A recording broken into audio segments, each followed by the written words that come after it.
அவர் அந்த கொஞ்சம் பின்னால் போனீங்கன்னா 1973 எம்ஜிஆரை திமுக விட்டு நீக்கிட்டாங்க. உலகம் சுற்று வாலிபன் திரைப்படத்திற்கு எதிராக இங்கு சென்னையில் போஸ்டருக்கு கூட வரி போடப்பட்டது. அப்போதைய திமுக அரசாங்கம் அதற்கு பல்வேறு தடைகளை செய்தது. ஆனால் உலகம் சுற்று வாலிபனில் அந்த திரைப்படம் வெளியாகும் தேதி அறிவிப்பதற்கு முன்பாக திண்டுக்கல் இடைத்தேர்தல் வந்து அப்போது அவர் ரிலீஸ் தேதி அறிவிக்கு இது அவர் உலகம் சுற்று வாலிபன் வெளியாகிறது பெரிய வெற்றியை பெறுகிறது. அடுத்தடுத்து தேர்தல்களில் அவர் தொடர்ந்து வெற்றி பெறுகிறார். அதுபோல ஜனநாயகனுக்கும் அது போன்ற தடைகளை இப்போது ஏற்படுத்தப்பட்டு வருகிறது. இது தேர்தல் நெருங்கும் நேரத்தில் அவருக்கு உலகம் சுற்று வாலிபனில் எம்ஜிஆருக்கு எந்த அளவுக்கு சாதகத்தை ஏற்படுத்தியதோ அதுபோல ஜனநாயகன் திரைப்படம் மூலமாக விஜய்க்கு ஒரு சாதகத்தை ஏற்படுத்தும் என்று அவருடைய ரசிகர்கள் சொல்றாங்க. அத்தகைய சூழ்நிலையை ஏன் இருக்காதுன்னு நீங்க நினைக்கிறீங்க சார்? இந்த ஒப்பீடு இந்த ரசிகர்களுடைய எண்ண ஓட்டம் மிக மிக தவறான எண்ண ஓட்டம். எம்ஜிஆரையும் விஜயும் ஒப்பிடுவதை ஏத்துக்கவே முடியாது சார். சார் எம்ஜிஆர் என்பவர் அரசியல் பயின்று வந்தவர் சார். அவரு சரி சொல்லுங்க. இப்ப விஜய் வந்து விஜய்க்கு என்ன அரசியல் தெரியுது சார்? கரூர்ல ஒரு சம்பவம் நடந்துச்சு, 41 பேர் நெரிசல் மரணம். அதற்கு அவர்தான் காரணம்னு எல்லாருக்குமே தெரியுது. தாமதமாக வந்ததுதான் மிக மிக முக்கியமான காரணம். நெரிசல் மரணம் நடந்துருச்சு, ஒரு விபத்து நடந்துருச்சு. உடனடியாக அங்க நின்று களப்பணி ஆற்றுவதுதான் சார் ஒரு சரியான அரசியல்வாதிக்கான ஒரு அழகு. மக்களோட நின்று அவர் என்ன பண்ண போறாங்க? ஏன் ஓடி ஒளிஞ்சாரு? சிபிஐ வந்தவனே ஏன் வெளியில வந்தாரு? இப்படி ஏகப்பட்ட கேள்விகளை தொடர்ந்து கேட்டுக்கிட்டே இருக்கோம். ஆனா எம்ஜிஆரோட இவர் ஒப்பிட்டு எம்ஜிஆர் அப்போது வந்தார் பாத்தீங்களா, வரலாறு திரும்புகிறது, வரலாறு திரும்புகிறது. எம்ஜிஆரை விஜயும் ஒப்பிடவே முடியாது. ஒரு எம்ஜிஆர் தான். நீங்க 1000 சொன்னாலும் மக்கள் ஏற்றுக்கொள்ள மாட்டார்கள். மிக மிக அபத்தமான ஒப்பீடு. எம்ஜிஆரை போய் வந்து விஜயோட சேர்த்தா என்னையும் எம்ஜிஆர் வந்து கொடைவள்ளல் மட்டும் இல்ல சார், அரசியல் கத்துக்கிட்டு யார்கிட்ட கத்துக்கிட்டாரு? அண்ணா கிட்ட கத்துக்கிட்டாரு. அப்பவே திராவிட கொள்கையை பறைசாட்டினாரு. அவர் சொன்ன ஒரே விஷயம் என்னன்னா, நான் இந்த மக்களுக்கு நல்லது செய்ய வரேன்னு தான் உழைப்புல இருந்து கொடுத்தாரு. என்னைக்காவது அண்ணா எம்ஜிஆர் கொள்கை தலைவரா ஏத்துக்கிட்டதா பேசுறாரு. எப்ப ஏத்துக்கிட்டாரு சார்? ஓட்டு கிடைக்காதுன்னு தெரிஞ்ச 5 பேரை சொன்னார் கொள்கை தலைவரா. அப்ப சொன்னாரா எம்ஜிஆர் பேரை, அண்ணா பேரை சொன்னாரா? இல்ல இல்ல.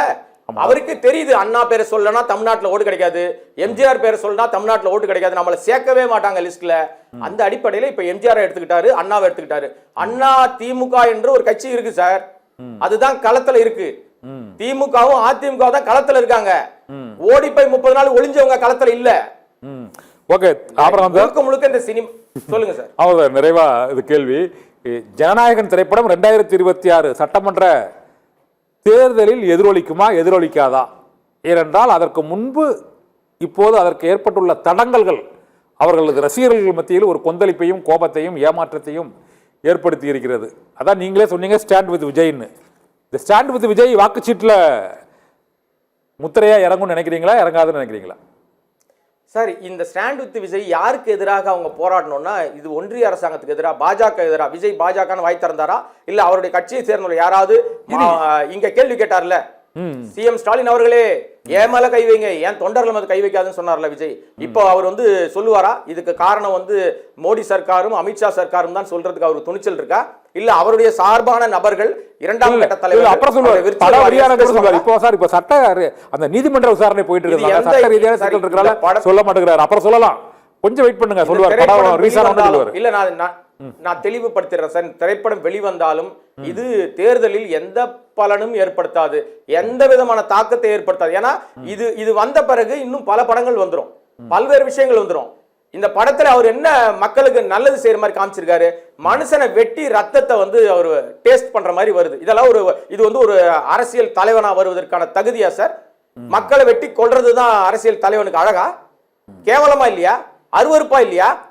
ஏன் இதை விட ஒரு நல்ல கதை எடுக்கிறது உங்களுக்கு துப்பே கிடையாதா? அதுவும் காப்பி அடிக்கிறீங்க. எங்கோ யாரோ பண்ண விஷயத்தை நீங்க வந்து அங்க ஒரு கிண்டன கேசரியை கொண்டு வந்து நீங்க பொங்கலுக்கு கொடுக்க வரீங்க சார். பொங்கல் நாள்ல பொங்கல் வெண்பொங்கலோ சக்கரை பொங்கலோ தான் சாப்பிடுவாங்க சார். கேசரியை நம்மளால எடுக்க மாட்டாங்க. அது வந்து அப்பவே அந்நியப்பட்டு போகுது. நம்முடைய உணவு இல்ல அது.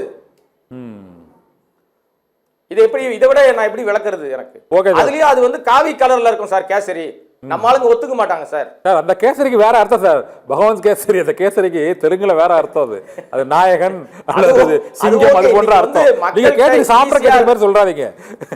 சரி இல்ல சார், ஈஸியா ரீச் ஆகிற விஷயம் வந்து மக்கள்கிட்ட ஈஸியா ரீச் ஆகிறது. ஏன் வந்து ஊடகத்தை எல்லாருமே தேடி பிடிக்கிறாங்கன்னா, ஊடகத்துல வருகிற கருத்துக்கள்லாம் உண்மைன்னு நம்பிடுறாங்க. அப்ப அவரை வந்து நம்புகிற அந்த தொண்டர்கள் இருக்காங்கல்ல, அந்த ரசிகர்கள், இவர் பண்ணாருன்னா அது சரியா இருக்கும். ஏன்னா அந்த குழந்தை ஒண்ணு கேக்குது சார். சரி, கடைசியா ஒரு விஷயத்தை மட்டும் நான் சொல்லிடுறேன். அந்த 3 நிமிட காட்சியில ஒரு குழந்தை வந்து நீங்க சூப்பர் மேனான்னு கேக்குது ஒரு கேள்வி. அதற்கு அவர் என்ன பதில் சொல்றாருன்னா, நான் சாதாரண ஆள்மா, ஆர்டினரி மேன்மா, ஆனா நான் பண்றதெல்லாம் சூப்பரா இருக்கும்ன்றாரு. எனக்கு ஒரே ஒரு விஷயத்தை விஜய் தரப்பானவர்கள் தெளிவுபடுத்துவார்களா, அந்த 3 வயசு 4 வயசு இருக்கும் அந்த குழந்தைக்கு, இல்ல 5 வயசு இருக்கும், அந்த குழந்தையை கூட்டு போய் ஜனநாயகன் படத்தை முதல் நாள் முதல் காட்சியில பார்ப்பதற்கு அனுமதி இருக்கா சார்? அப்படிப்பட்ட லட்சணத்தில் தான் படம் எடுத்து வச்சிருக்காரா? ஆல் கிளாஸ் ஆடியன்ஸோட வந்தாதான் சார் அவருக்கு மரியாதை. மனுஷனை வெட்டி கொண்டுட்டு நம்ம என்ன ஜாம்பி படம் எடுக்கிறோம், காட்டேரி படம் எடுக்கிறோம், இன்னும் ரத்த வெறியாட்டம் அடங்கலையே சார். 41 பேரை கொன்னு மக்கள் வந்து அவ்வளவு மோசமான நிலைமை தள்ளப்பட்ட பிறகு மறுபடியும் காவு வாங்குற வேலையை எடுத்தா எப்படி அது? ஓகே சார், மக்களும் அவரது ரசிகர்களும் இந்த திரைப்படம் எவ்வாறு என்பது முடிவெடுக்கட்டும்.